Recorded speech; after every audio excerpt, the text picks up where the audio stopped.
With the WINN FM News, I am Kevin Brown. And I am Yulana Weeks. Our top stories. Electoral office in Nevis under scrutiny. Nevis resident Xavion Brown faces firearm possession charges following a home search. St. Kitts Nevis confronts a plastic threat to sea turtles with single-use plastic ban. Jamar Woodstock faces multiple charges following firearm, ammunition, and cannabis discovery. Former political leader of the New National Party in Grenada, Dr. Keith Mitchell, pushes back against claims that he still controls the party. The St. Lucia Tourism Authority highlights ecotourism for sustainable growth on Global Tourism Resilience Day. Internationally, Russia-US talks in Saudi Arabia conclude without Ukraine and no set date for a Putin-Trump meeting. Now, the details. There has been a call for a change in administration on the island of Nevis, with the opposition expressing concerns about several factors, including healthcare costs, public infrastructure maintenance, rising cost of living, energy bills, and housing. Additionally, at the top of mind for some people is the electoral system, which has been purported to be deeply flawed. On February 7, the leader of the Nevis Reformation Party, NRP, Dr. Janice Daniel Hodge, publicly shared a troubling issue concerning the electoral office. She expressed, quote, "The annual register of voters was issued on January 31st, and persons have up until February 10th to file objections. However, it seems like pulling teeth to get an electronic copy of the register. In prior years, one could easily go to the website and download the annual register of voters. Now, the list is nowhere on the website. In fact, the last annual register available on the website is for the year 2022. Today, when technology is used for everything, even to buy food with JAD, why is it so difficult for people to check their voter registration status online? Mr. AG, Electoral Commission and Supervisor of Elections, please correct this issue soonest," unquote. Attorney General Garth Wilkin responded to the social media post stating, quote, "Janice Daniel Hodge, kindly keep my office out of this conversation. You messaged me on the issue of a digital list, and I explained that the Attorney General's office has no responsibility for any voters lists, physical or digital. You are aware of this from your direct conversation with me, and you are also aware that my office does not have access to the website to which you refer for reasons beyond our control. I also presume you've read the Constitution, which settles who is responsible for electoral matters such as lists clearly and ambiguously. It is therefore unfortunate that you have taken to a public forum to mislead the general public with respect to my office, hence my need to publicly clarify. For your information, scanners and software can easily convert physical lists to digital lists. Be reasonable and honest with our people instead of playing politics," unquote. Sentiments by a fraction of society were aired on radio and social media as individuals sought to give their take on the matter. A caller to On Target, a talk show in Nevis, expressed that the federal government should have taken a strong stance surrounding issues within the electoral office in Nevis. No, we can't understand this. Not the same Labour government, they had no issues with the electoral office. What a change since they got in the government. Did anything change since they got in there?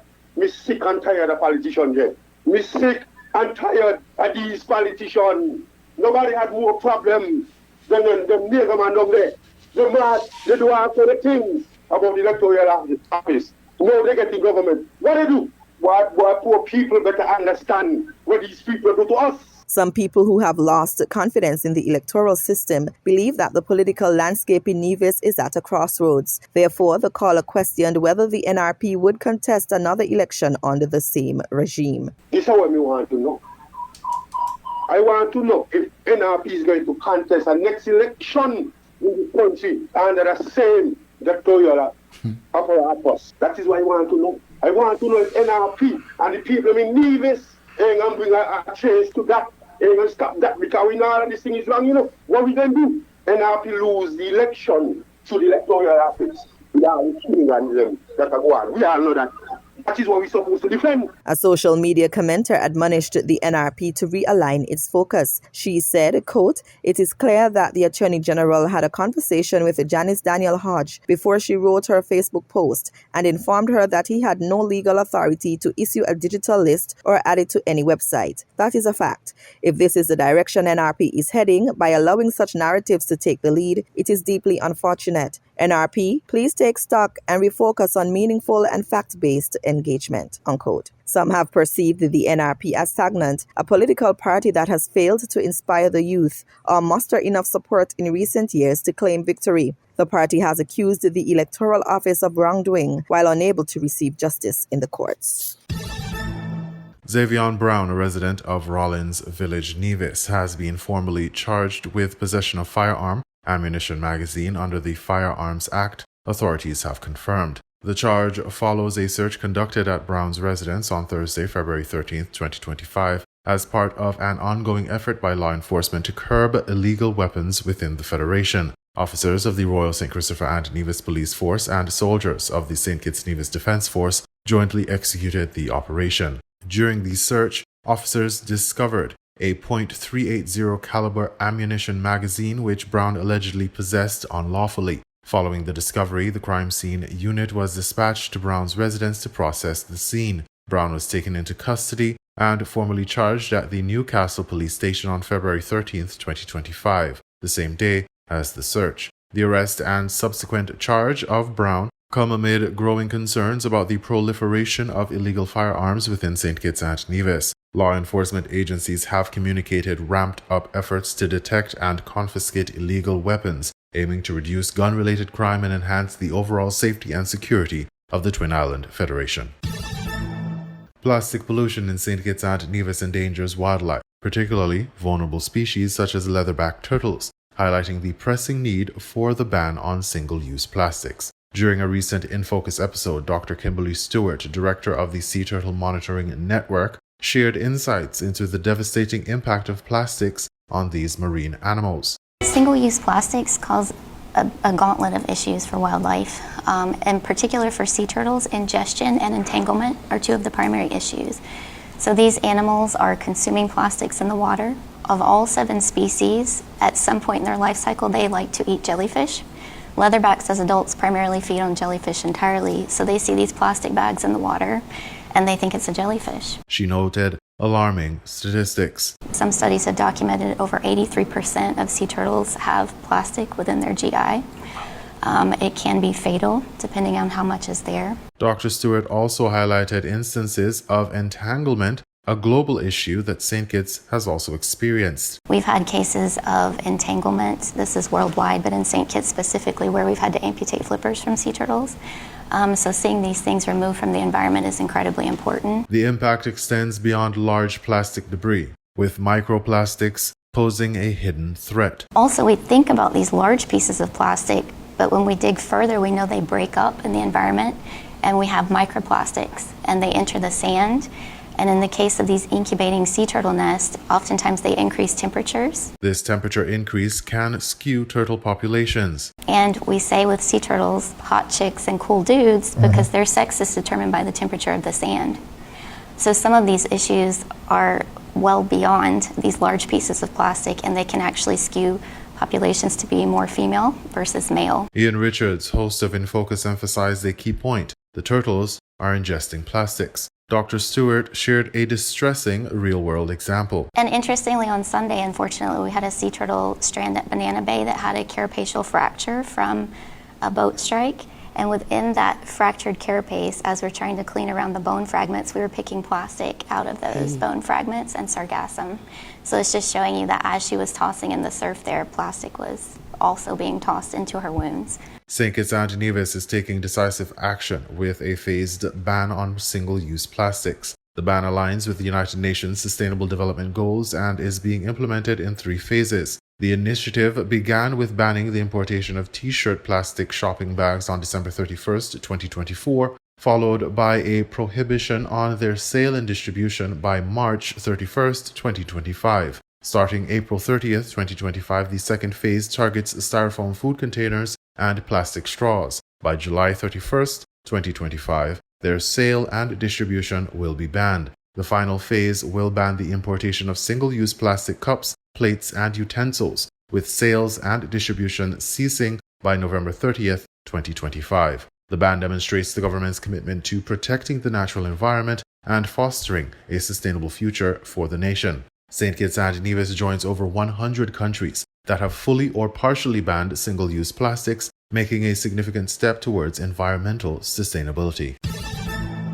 In a recent law enforcement operation, Jamar Woodstock of Stony Grove, Nevis, was formally charged with possession of a firearm, possession of ammunition, and possession of cannabis with intent to supply. The charges were levied against Woodstock after officers of the Royal St. Christopher and Nevis Police Force executed a search warrant at his residence and vehicle on February 12, 2025. The search led to the discovery of a .25 caliber semi-automatic pistol and a corresponding .25 caliber round of ammunition. Furthermore, officers unearthed a substantial quantity of cannabis. Police collected the seized contraband and Woodstock was promptly arrested and detained. The formal charges against Woodstock were laid on February 13, 2025 at the Cotton Ground Police Station.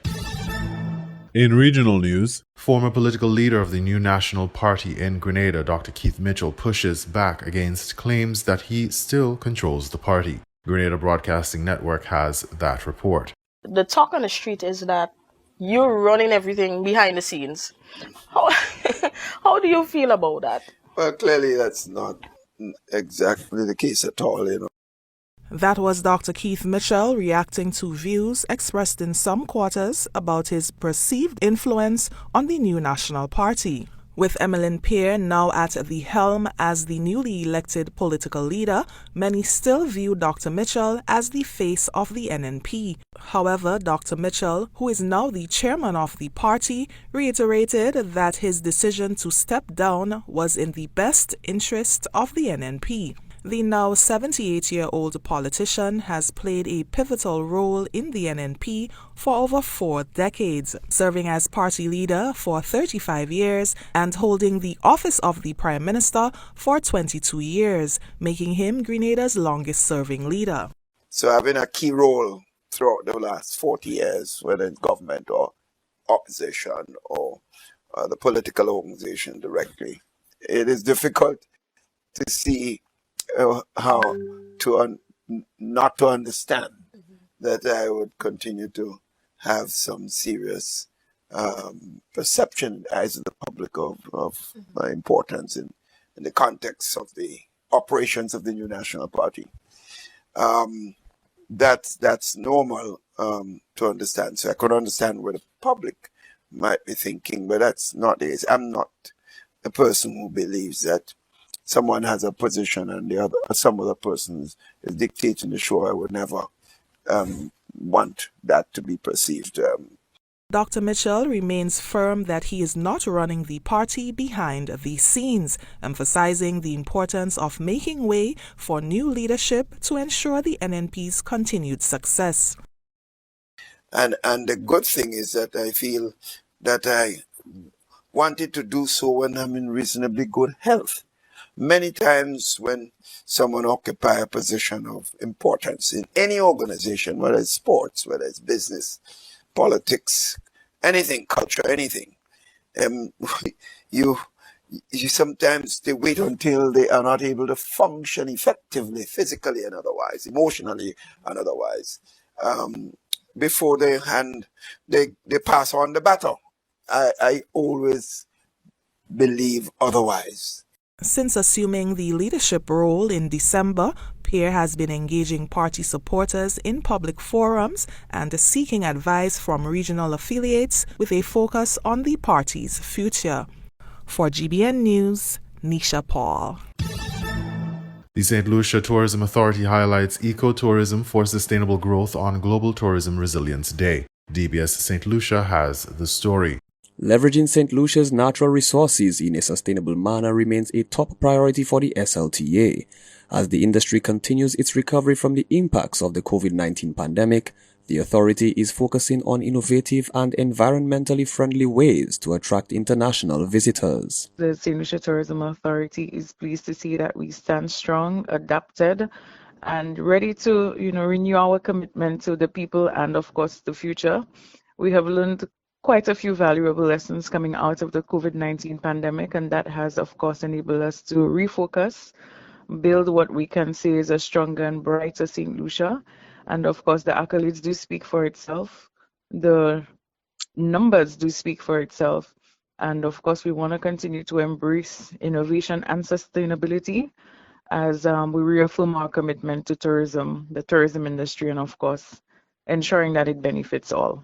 Regional travel remains a key focus for the SLTA as the organization works closely with stakeholders to enhance accessibility and meet the growing demands of travelers.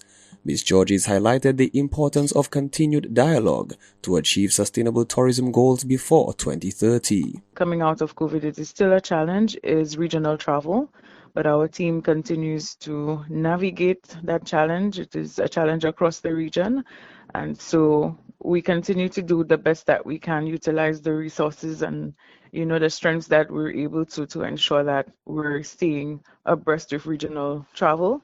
Of course, it is one of the markets that we have seen growth in, and it is one of the markets that continues to support festivals in a big way.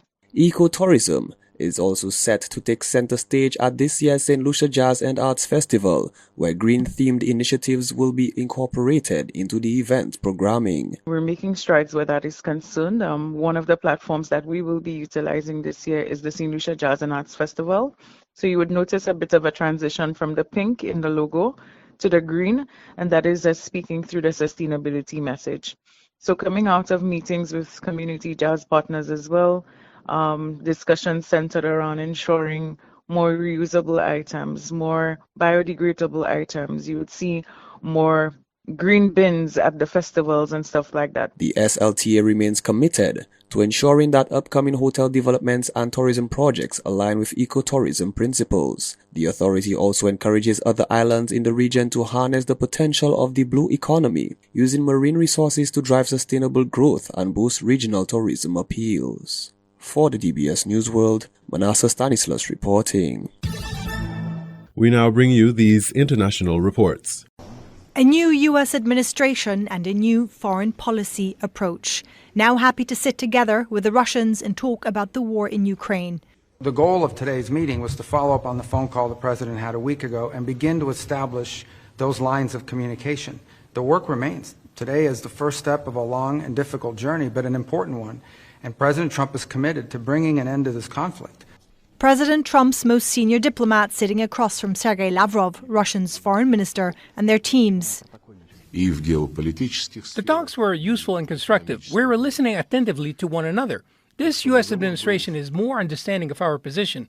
In the near future, we'll convene more meetings and look at all issues, iron out all obstacles, including the resumption of diplomatic missions. All of this hosted by Saudi Arabia, increasingly playing a mediator role. The meeting in Riyadh lasted almost 5 hours and wrapped up Tuesday afternoon. And the Americans also said no one was being sidelined, that their European allies were being consulted on almost a daily basis, and that Ukraine would be involved in the process down the line. Ukraine's president has made it clear there will be no deal without his country's involvement. And no date has been set for a meeting between Presidents Donald Trump and his Russian counterpart Vladimir Putin to meet as yet. But it will, says the Kremlin. Stephanie Decker, Al Jazeera. This South African lab may be close to a breakthrough in the fight against HIV, but its researchers have had to stop work after US President Donald Trump hit pause on foreign aid. One of our mRNA vaccines that had been tested on the rabbits has shown quite remarkable immune response. That's lab technician Nodzipo Mlotwa. After that promising result, she and her colleagues at the University of Witwatersrand in Johannesburg made 4 new versions and sent them off for preclinical tests. Those blood samples are now sitting untouched in a freezer. A trial of a separate vaccine candidate, which was about to be tested on humans, is also on ice. HIV can mutate quickly, making a vaccine difficult to create since it was first identified in 1983. The Gene Therapy Research Unit's director, Patrick Arbonot, called an HIV vaccine the holy grail of his field. The trials are part of a wider South African-led HIV vaccine development scheme known as Brilliant. They're funded entirely by a $45 million grant from the United States. Brilliant is unique in being Africa-led, aiming to develop capacity for producing vaccines on the continent. About 2/3 of the world's HIV cases are in Africa. Here's University of Cape Town Medical Virology Associate Professor Wendy Berger. The only thing that is going to make a huge impact in preventing new HIV infections is an HIV vaccine that will provide lifelong protection to people. So the work that we're doing goes a long way towards developing an HIV vaccine for our people on our continent. Trump in January ordered a 90-day halt on all foreign aid programs to see if they align with his America First foreign policy. Separately, he's also moved to cut all funding to South Africa to oppose its land reform policy and its genocide case against US ally Israel. That's thrown the country's vaccine researchers into disarray. With some of the most groundbreaking studies coming from South Africa, they say the pause spells bad news for the world.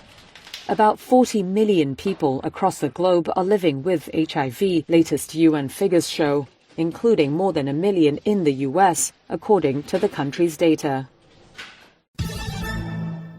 Sudan's foreign ministry says the paramilitary rapid support forces have killed 433 civilians, including children, in attacks in the past 3 days. The fighters are said to have attacked villages around the Al-Gitaina in White Nile State, south of the capital Khartoum. Gitaina was the first city captured by the RSF in December 2023. Heba Morgan has the latest from Khartoum. The Sudanese army and the paramilitary rapid support forces have been locked in battles in the state of White Nile, just south of the capital Khartoum. Now, we know from local responders that the RSF launched attacks on multiple villages on the outskirts of Al-Gitaina in White Nile, and that at least 433 civilians have been killed, according to the Sudanese Foreign Ministry. We also spoke to local responders who say that some of the victims of these attacks, that include direct attacks and artillery strikes by the RSF, have been thrown in the river, and that there were several others who were critically wounded as a result of the attacks. So they say that they expect the death toll from the attacks on several villages on the outskirts of Al-Gitaina to continue climbing in the coming hours and days, and that the number that has been given by the Sudanese Foreign Ministry is not final and may be much higher. Now, the Sudanese Foreign Ministry says that regional countries and the international community should take a tough stance on the rapid support forces, describing their actions as terrorist attacks on civilians, targeting civilians in vengeful attacks. Over the past few days, the rapid support forces has been losing ground to the Sudanese army here in the capital, forcing them to flee towards the southern part of the capital and into Al-Gitaina, which is on the outskirts of which borders the southern part of the capital Khartoum, once they cross Jebel Awliya, one of the main bridges that the RSF controls. So civilians in Al-Gitaina and in White Nile State are concerned that with the RSF fleeing from the capital Khartoum, using the Jebel Awliya bridge to get into White Nile State, they may be subjected to more and more attacks, and there may be more loss of lives in the coming days and weeks. Heba Morgan, Al Jazeera, Khartoum. Al-Bashir Idris is an independent Sudan analyst and activist. He joins us live now from Cardiff in the UK. Al-Bashir, thanks for being with us on Al Jazeera. Let me ask you first, where do things stand when it comes to the conflict in Sudan now? Well, the conflict at this moment, it's almost completed 2 years. However, this conflict has been noted as the world's worst humanitarian crisis ever recorded, and that is due to the actions of the belligerents on the ground, one much more disproportionately more than the other. Unfortunately, this war has seen a lot, and I mean a lot, of extreme violations that have not been heard within the international community and to the outside world. And because of that, it's led to the continuation of violence on conflict. And it seems that the teeth that the international community once had, that being international law, has become toothless in its ability to stop this war. None of its international laws, sanctions, or embargoes have yet to be implemented properly, meaning that the outcome of this war will only be left to those on the ground. Al-Bashir, how emboldened has Abdel Fattah al-Burhan, who's the head of the Sudanese armed forces, how emboldened has he become of late? Because the SAF has had a string of victories these past few months. How much of an impact is that having on things? Well, it's counter-offensives. Burhan's and the Sudanese armed forces counter-offensive started on the 26th of September last year, when it started a counter-offensive in Khartoum. Ever since then, the army has been doing amazing wins and gains throughout the territory of Sudan. Just this time last year, there would have been many who would have debated SAF's future existence. However, now it's a very different story. The way that the Sudanese armed forces have conducted themselves and have, though it has many problems, it has been much better than the Rapid Support Forces. Because of that, it's allowed them to win the hearts of many within on the ground who have been under RSF control for almost 2 years. May I ask a question?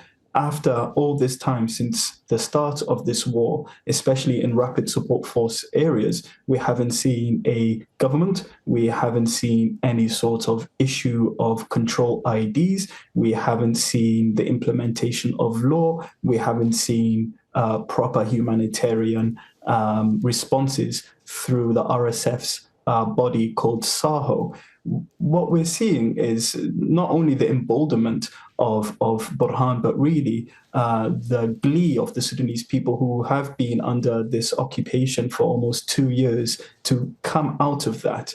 And the Sudanese army, it's not what it used to be a few years ago, even before that. Now it's made up of volunteers, young bodies, and young women and men who have essentially taken up arms under the banner of the Sudanese armed forces to clear out this mess. So not only one can say that Burhan is emboldened, but it's also the Sudanese people who have found themselves after being kicked very heavily for a long time, that they've started to fight back. And that is why they're much more willing to respond to the Sudanese armed forces than to the Rapid Support Forces.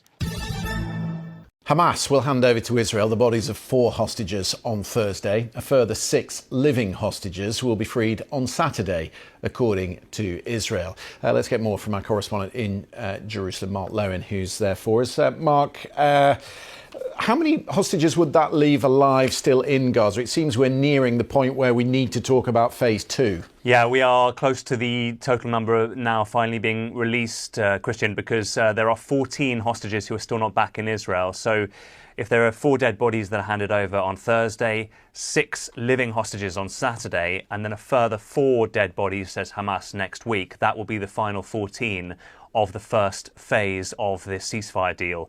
Now, this Thursday is going to be a very painful moment for Israel because Hamas has just said that among the 4 bodies that they are going to hand over to Israel, the first dead hostages that they are handing over since the ceasefire was signed, will be the Bibas family. Now, that includes if all of the Bibas family are among those 4 dead, that would include Shiri Bibas, who was seized on the 7th of October along with her husband Yarden, who was released earlier this month. You might remember he was one of those very emaciated men who was released by Hamas on the 1st of February, but also their 2 sons, Ariel, who was just 4 years old when he was kidnapped on the 7th of October, and Kafir, who was just 9 months old. They are the 2 youngest hostages who were taken on the 7th of October. And those Bibas boys have become really iconic symbols across Israel of the brutality of the Hamas attack on the 7th of October. They are on murals, they are very much seen as symbolic of the 7th of October attack. I was in Israel. I was on a hostage square actually for the first release of the hostages on the 19th of January, and there was actually a cake that was set up, a kind of mock, tragically ironic cake that was set up on Hostages Square to mark the 2nd birthday of Kafir Bibas, who would have been 2 on the day before the first release of the hostages. Now, Hamas says that the Bibas family were killed in an Israeli bombardment in Gaza. Israel has never confirmed that. Just a quick line, Israel's saying today that it will send a team to Qatar to begin the 2nd phase of the ceasefire negotiation, and Hamas in the last few minutes saying that they are prepared to engage. Yeah, and it appeared last week that the whole ceasefire was hanging by a thread. There was then a release of hostages last week, and now it appears that it's been brought back on track, and that progression to the second phase is very important, because that would include talks on Israel's withdrawal from the Gaza Strip, which is bitterly contested by the right wing of Benjamin Netanyahu's cabinet. I should just say, Christian, that in return for the releases that we were just talking about by Hamas, Israel says it is going to free all women prisoners and those under the age of 19 who were arrested since the 8th of October 2023, the day after the Hamas attacks. And they've also begun to allow some heavy equipment, rubble-moving equipment, into Gaza from across the border in Egypt. That appears to be the quid pro quo. And now, as you say, the fact that Israel is sending a negotiating team finally, belatedly, to Cairo appears to suggest that the ceasefire talks, at least, are back on track. Whether we will get to phase 2, that is a different matter.